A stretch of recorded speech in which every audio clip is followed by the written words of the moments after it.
ये जो गोरे लोग हैं, जब ऐसे सर्दियों का मौसम आ रहा होता है, ठंडे ठंडे कोजी कोजी दिन होते हैं, तो वो लोग जो है अपने घर को इस तरह से सेट करते हैं, बेकिंग करते हैं, इस तरह की डिम सी वाइब्स क्रिएट करते हैं ताकि वो इस मौसम को एंजॉय कर सकें।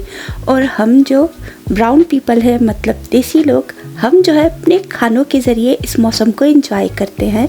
और सुबह सुबह नाश्ते के टाइम पे गर्मा गर्म आलू का पराठा या गोभी का पराठा या मूली का किसी भी चीज़ का पराठा बना के हम खाते हैं, तो हम इस तरह से इस मौसम को एंजॉय करते हैं। तो मैंने भी जो है आलू बॉईल करके मिक्सचर रेडी कर लिया था और बहुत ही इजी वे में जो है सिंगल पेड़े के साथ मैं आलू का पराठा बना रही थी नाश्ते के लिए। पेड़ा भी पूरा बना के नहीं बेलती, बस इस तरह से पेड़ा निकाला, उसको बिल्कुल ही इस तरह मैसी पेड़ा था, उसको थोड़ा सा फैला के उसमें मिक्सचर डाला और उसको अच्छे से सील कर दिया। थोड़ी देर रखते हैं, रेस्ट मिल जाएगा, उसके बाद इसको बेल लेंगे तो एकदम अच्छा क्रिस्पी करारा सा पराठा जो है हमारा फिर रेडी हो जाएगा। क्योंकि इस तरह से सिंगल लेयर में जब पराठा बनाते हैं तो पतला और अच्छा क्रिस्पी बनता है। जब ऐसे दो छोटे पेड़े, चाहे जितने भी छोटे पेड़े हम ले लें, लेकिन जब उसमें मिक्सचर डाल के उसको बेलते हैं तो वो थोड़ा मोटा हो ही जाता है और कुछ ज़्यादा ही बड़ा हो जाता है। तो खैर मैं इस तरह से अपना काम ईजी करती हूँ। तो देख ले यहाँ पे पराठा एकदम से जो है अच्छे से बेल लिया है और उसको मैंने जो है यहाँ पे तवे पे डाल दिया और इसको मैं फ्राई करूँगी। मेरा फ्राइंग पैन देख के आप लोग हंसना मत, क्योंकि यहाँ पे मुझे सही वाला तवा मिला नहीं और मुझे इसी पैन के साथ जो शुरू में रोटियाँ बनाई तो अब आदत लग गई है और मुझे दूसरा अच्छा भी नहीं लगता, क्योंकि फ्लैट तवा इन इलेक्ट्रिक स्टोव पे जो है डांसिंग तवा बन जाता है।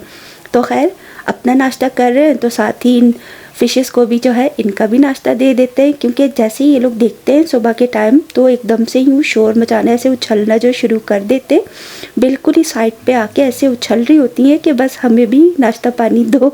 खैर पानी में तो है, नाश्ता ही चाहिए होता है इनको। तो यहाँ पे मैंने इनके लिए दाना डाल दिया था, अब दोनों खा रहे हैं। और वैसे कहते हैं ना कि नज़र का धोखा होता है, तो हमें भी नज़र का धोखा होता था। हमें लगता था कि जो एक वाली फ़िश है जिसकी एक फिन जो है पर समझे टूटा हुआ है, वो ज़्यादा खाती है और दूसरी वाली को जो है ना वो छोटी है तो उसको खाने नहीं देती। लेकिन बाद में पता चला, मिकाइल की मदर ने बताया कि नहीं भाई, वो जो छोटी वाली है वो ज़्यादा तेज़ है, वो इसको चेज़ करती है, बहुत ही तंग करती है, उसी की वजह से तो इसका पर गिरा है और इसको सही से खाने भी नहीं देती। लेकिन हमें ये लगता था कि वो शायद ज़्यादा खा रही है, इसीलिए फिर छोटी वाली उसको चेज़ करती है कि पहले मुझे खाने दो। तो खैर नज़र का धोखा ऐसे भी होता है। और यहाँ पे इतना अच्छा लगता है सुबह नाश्ते के टाइम हम इनको देखते कि एक दूसरे को चेज़ कर रही होती है, बस एक दूसरे को नुकसान न दे, बाकी खैर है, इस तरह से एंजॉय करते हैं। तो खैर हम भी अपना नाश्ता कर रहे थे और ये दोनों भी एक दूसरे को चेज़ करते हुए अपना नाश्ता कर रहे थे। सुबह सुबह का टाइम है तो नाश्ता करके उसके बाद बाकी के काम निपटाने हैं और काम निपटा के मैं आपके साथ शेयर करूँगी मेरी छोटी सी बैग्स कलेक्शन। हेलो जी, अस्सलाम वालेकुम। कैसे आप सब? उम्मीद करती हूँ सब ठीक होंगे, खैर आफियत से होंगे। मैं भी एकदम ठीक हूँ।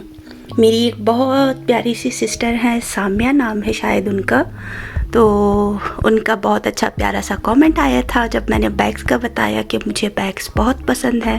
तो उन्होंने कहा था कि अपनी बैग कलेक्शन शेयर करना आप। तो आज मैं आप लोगों के साथ छोटी सी अपनी बैग कलेक्शन शेयर करती हूँ, क्योंकि फ़िलहाल तो मेरे पास यही हैं, बाकी कुछ पाकिस्तान में जो थे वो मैंने बांट दिए, कुछ रखे हुए हैं।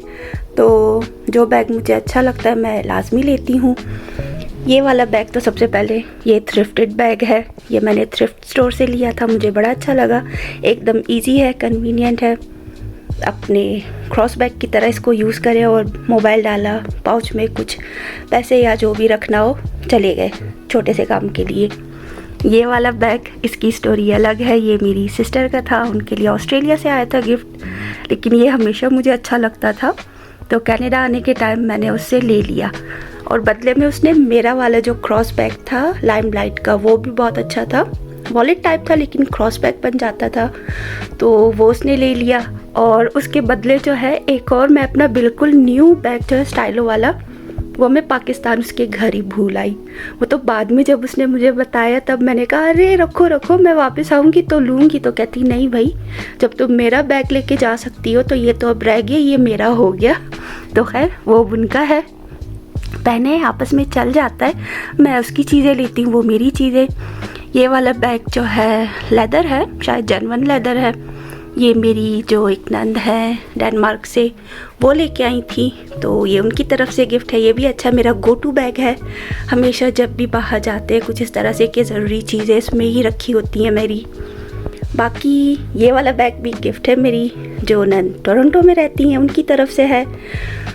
तो नहीं, हाँ उन्हीं की तरफ से है शायद, या फिर हाँ उन्हीं की तरफ से है। तो ये वाला अभी तक यूज़ हुआ ही नहीं है, बिल्कुल टैग वगैरह सब कुछ इसके लगे हुए हैं। तो बहुत ही प्यारा बैग है, ये यूज़ नहीं किया। और ये मिकाइल की जो मदर है, मेरी बहू तो उनकी तरफ से गिफ्ट है, ये भी बहुत प्यारा है। ये लास्ट ईयर बर्थडे पे मिला था, उन्होंने दिया था, तो बहुत प्यारा बैग है। साथ ही ये मेरे बैग पाकिस्तान से आए हैं मेरे साथ, तो 2 बैग हैं पाकिस्तान वाले। ये भी मेरे ख्याल में जो है लाइमलाइट, ये गुल अहमद से लिया था मैंने।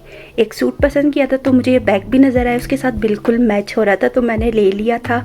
बहुत इजी है, लाइट सा है। इसी तरह का सेम ऐसे ही एक और है, वो स्क्वायर शेप में है और वो भी गुल अहमद का ही था शायद, तो वो पाकिस्तान में ही है। और उसकी चेन भी इसी तरह से गोल्ड वाली इस तरह के स्टाइल में है, लेकिन थोड़ा अलग है, लेकिन कलर वगैरह डिज़ाइन इस तरह का पूरा उसी के साथ ही है।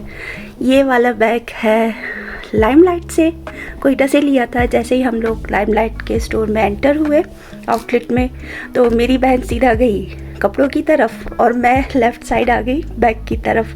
तो ये देखते ही मुझे पसंद आ गया। फिर मेरी भाभी ने सेम इसी कलर का एक ड्रेस उनके लिए मैंने गिफ्ट लिया था, वो भी साथ थी। तो वो उसके कपड़ों के ऊपर जो लिखा हुआ था के बैग के ऊपर तंदूरी नाइट्स या पता नहीं क्या कुछ इस तरह का कोई कलर कॉम्बिनेशन, ऐसे डार्क ऐसे ऑरेंज टाइप का ही था, कैमल कलर। तो कहती है जब मुझे ज़रूरत पड़ेगी अपने कपड़ों के साथ मैचिंग के लिए तुम्हारा बैग लूँगी। लेकिन उनके नसीब में हुआ नहीं। मैं फिर उसके बाद कुछ टाइम बाद कनाडा आ गई, तो मैं ही यूज़ कर रही हूँ ये वाला बैग। ये भी मुझे जो है जब मैं कनाडा आई तो मेरी जो नंद यहाँ रहती हैं कैलगरी में, तो उन्होंने गिफ्ट दिया था। तो मेरे सारे बैग ये हैं अभी फ़िलहाल, तो 3 ये हो गए, 4 5 6 7 8 बैग है मेरे पास फ़िलहाल। तो आहिस्ता आहिस्ता मुझे अगर और भी बैग मिलते गए तो मैं अपनी कलेक्शन बढ़ाती रहूँगी। फ़िलहाल तो यही है, बाकी अगर पाकिस्तान जाके देखती हूँ वहाँ पे कौन कौन से, और पाकिस्तान में भी मेरे बैग्स जो है बहुत ज़्यादा अच्छे होते हैं। कई मैंने बांट दिए थे, बहन को दे दिए, दूसरी बहन को दे दिए, फिर एक और नेबर की बेटी है उसको दे दिए थे, अपनी भांजी को दे दिए थे। तो फ़िलहाल के लिए मेरे पास यही टोटल 8 बैग है, तो अच्छा है, यूज़ हो जाते हैं कपड़ों के साथ जो मैचिंग या कुछ चल जाए। और मुझे कुछ ख़ास मैचिंग का वो होता नहीं है, बस मुझे बैग अच्छा लगे, मेरे दिल को भाए तो वो रहता है। ये 2 तो बिल्कुल ही यूज़ नहीं हुए, बिल्कुल नए हैं, तो ये मैंने सेफ़ रखे, कभी ज़रूरत पड़ने पे यूज़ करूँगी, फ़िलहाल तो नहीं। कमेंट करके ज़रूर बताना कि आप लोगों को मेरे इन बैग्स में से सबसे अच्छा कौन सा लगा और कलर किसका सबसे अच्छा था। ये तो सारे ब्लैक में जाते हैं, वो ग्रे में है, वो ग्रे और मैरून मिक्स है, कैमल कलर थोड़ा डार्क है थोड़ा लाइट है, तो मिक्स है। कमेंट करके ज़रूर बताना कौन सा बैग सबसे ज़्यादा अच्छा था।